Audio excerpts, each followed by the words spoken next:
네, 안녕하세요. 오늘은 미가서 5장을 좀 자세히 들여다볼까 합니다. 이게 시작은 이스라엘 지도자가 수모를 겪는 장면인데요. 바로 다음 구절에서 정말 놀라운 반전이 있죠. 작은 마을 베들레헴에서 위대한 통치자가 나올 거라는 예언입니다. 자, 한번 같이 파헤쳐 볼까요? 먼저 1절을 보면요. 상황이 정말 안 좋습니다. 적에게 포위되고 지도자는 뼘까지 맞고. 네, 맞아요. 정말 암울한 시작이죠. 그야말로 절망적인 상황인데, 그런데 진짜 바로 다음 2절에서 분위기가 확 바뀌어요. 작고 뭐랄까 별볼일 없어 보이는 베들레헴 에브라다에서 통치자가 나온다뇨. 이게 어떻게 된 건가요? 네, 그게 바로 이 장의 핵심 중 하나죠. 가장 작은 곳, 가장 기대하지 않았던 곳에서 위대한 역사가 시작된다는 겁니다. 더군다나 그의 근본은 상고, 영원히 있다 이렇게 말하잖아요. 네네. 그 부분이 좀 인상 깊었어요. 영원이란요? 그렇죠. 단순히 오래됐다는 걸 넘어서 뭐랄까 그의 존재 자체가 시간을 초월한다는 거예요. 하나님의 영원한 계획 속에 있었다는 거죠. 와, 그러니까 인간적인 기원을 넘어서는 존재라는 걸 강조하는 거군요. 맞습니다. 아주 특별한 존재임을 처음부터 밝히는 거죠. 그렇군요. 근데 그 통치자가 바로 오는 건 아니고 3절을 보니까 기다림의 시간이 필요하다고 하네요. 여인이 해산하게까지 기다려야 한다고요? 네, 기다림이 필요함을 분명히 이야기합니다. 그리고 그 후에야 흩어졌던 남은 자들이 돌아올 것이라고 하고요. 아, 기다림 끝에 회복이 있군요. 네, 그리고 4절은 그 통치자가 어떤 모습일지 보여주죠. 자신의 힘이 아니라 여호와의 능력, 하나님의 이름의 위엄, 이걸 의지해서 백성을 돌본다고 해요.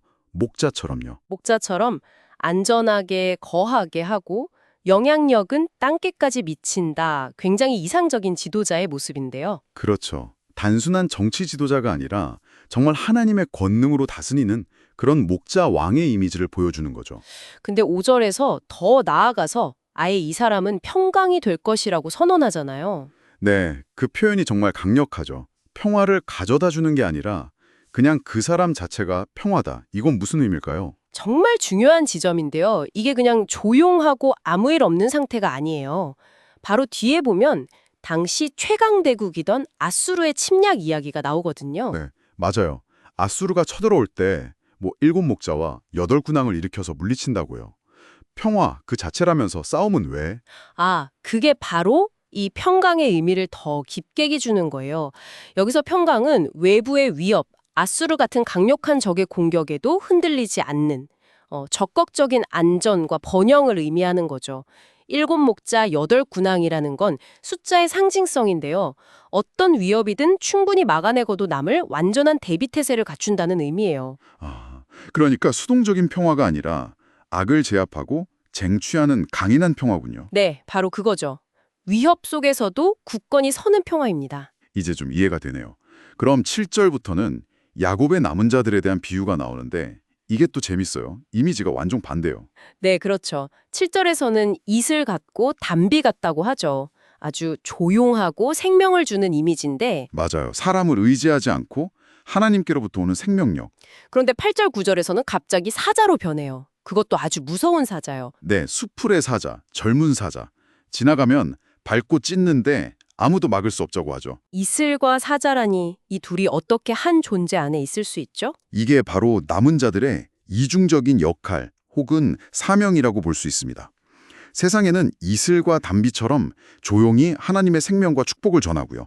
동시에 불의와 악한 세력에 대해서는 사자처럼 아주 강력하고 담대하게 맞서 싸우고 또 하나님의 심판을 대행하기도 하는 거죠. 와, 생명을 주면서 동시에 악을 심판하는 역할. 정말 깊은 의미가 있네요. 네, 하나님의 백성이 가진 양면적인 힘을 보여주는 거죠. 그렇군요. 그럼 이제 10절부터 14절은 하나님께서 직접 뭔가를 막 없애시는 내용이에요. 군마, 병거, 요새 같은 군사력이랑 또 복술, 점쟁이, 온갖 우상들.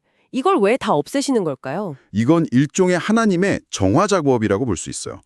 미래의 그날에 백성들이 하나님 대신 의지했던 모든 헛된 것들을 뿌리 뽑으시겠다는 선언이죠. 헛된 것들, 군사력이나 우상숭배 같은 거요? 네, 눈에 보이는 힘, 인간적인 수단, 미신적인 행위들 이런 것들은 전부 하나님을 향한 온전한 신뢰를 방해하는 요소들이잖아요.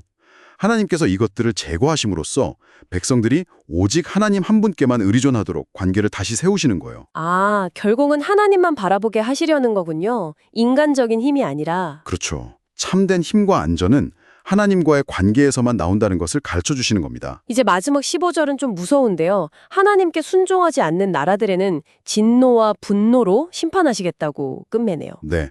하나님의 공의와 주권이 이스라엘에게만 해당되는 게 아니라 온 세상 모든 민족에게 미친다는 것을 보여주는 마무리죠. 오늘 미가서 5장을 쭉 훑어봤는데 절망적인 상황에서 시작해서 베들레헴의 통치자를 통한 미래의 평강과 구원, 또 백성들의 역할, 그리고 하나님께서 직접 하시는 정화 작업까지 정말 많은 내용이 담겨 있네요. 맞습니다. 고난 속에서도 소망을 이야기하고 또 우리가 어떻게 살아야 하는지, 무엇을 의지해야 하는지에 대해 아주 중요한 메시지를 던져주죠. 네.